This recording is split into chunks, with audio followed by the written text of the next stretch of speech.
Sleeping method या सोने की उत्तम क्रिया। हमारे शास्त्रों में मनीषियों ने, सद्गुरुओं ने और चिंतकों ने, विचारकों ने कुछ विशेष नियम जन्म, मृत्यु, सोना, खाना, पीना, उठना, बैठना और इस तरह की क्रियाओं के लिए दिए हैं। यहाँ मैं स्लीपिंग मेथड या शयन क्रिया, किस तरह से सोना चाहिए एक मनुष्य को, उसके बारे में बताया गया है। ये हमारे ग्रंथों में और धर्म गुरुओं ने प्रमाणित करके हमें बताया है और इस तरह की कई चीजें गीता प्रेस गोरखपुर ने समय समय पर प्रकाशित की हैं। ये उन्हीं के आधार पर, उन्हीं सिद्धांतों को लेते हुए ये बात मैं कह रहा हूं। इनको आप मानकर अगर उचित तरह से करेंगे तो आपकी नींद में बहुत अच्छी क्वालिटी आएगी और आपको लाभ भी होगा। जैसे सबसे पहले पूर्व या दक्षिण की तरफ सिर करके सोना चाहिए।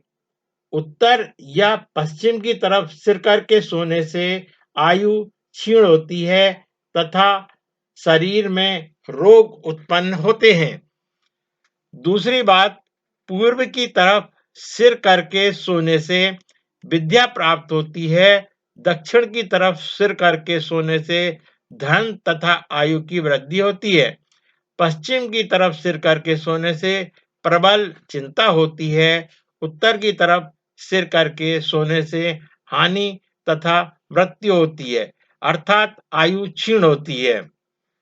अधोमुख होकर, नग्न होकर दूसरे की सैया पर, टूटी हुई खाट पर तथा जन शून्य घर में नहीं सोना चाहिए।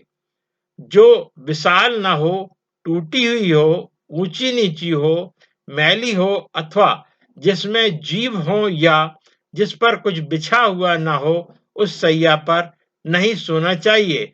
मतलब ऐसे पलंग पर, ऐसे बिस्तर पर नहीं सोना चाहिए जिसमें ये बातें दी गई हैं। अगर आपका पलंग बिस्तर टूटा हुआ हो, उस पर नहीं सोना चाहिए। इसी क्रम में पलाश की लकड़ी पर बना हुआ पलंग, उस पर बिछे हुए बिस्तर पर नहीं सोना चाहिए।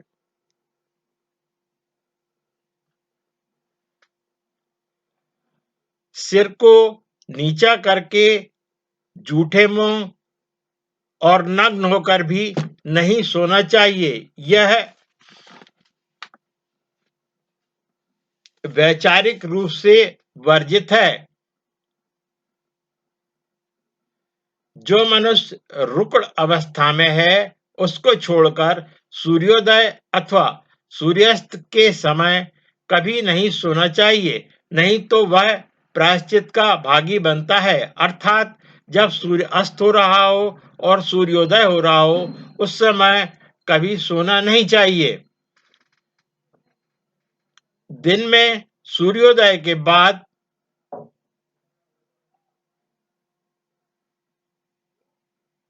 सोना आयु को क्षीण करता है, इसलिए इस बात का भी ध्यान रखें कि सूर्योदय के बाद नहीं सोना चाहिए।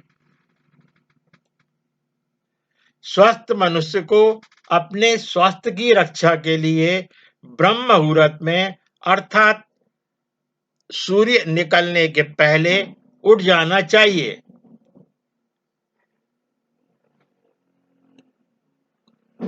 किसी सोए हुए मनुष्य को जब वह गहरी नींद में सो रहा हो तो कुछ भी आवश्यक काम होने पर भी उसे नहीं जगाना चाहिए। विद्यार्थी, नौकर, पथिक, भूख से पीड़ित, भयभीत, भंडारी अथवा खाना बनाने वाला और आपके द्वार पर पहरा देने वाला ये यदि सोए हुए हों तो इन्हें जगा देना चाहिए। इससे उनके कार्य में सजगता आती है। ये कुछ नियम जो मैंने यहाँ बताए, यदि आप इनका पालन करते हुए और इनको करेंगे सोने की विधि को, तो आपके लिए बहुत अच्छा होगा और इससे इस अच्छाई से आपका पूरा दिन और रात्रि की नींद बहुत अच्छी तरह से आएगी। आपका दिन भी अच्छा रहेगा, दिन में आपका मन भी खुश रहेगा, सभी कामों में आपका मन लगेगा, आप हर काम को अच्छी तरह से कर पाएंगे। नौकरी पेशा हों, व्यवसाय धंधे वाले हों, सभी के लिए यह बहुत अच्छा है।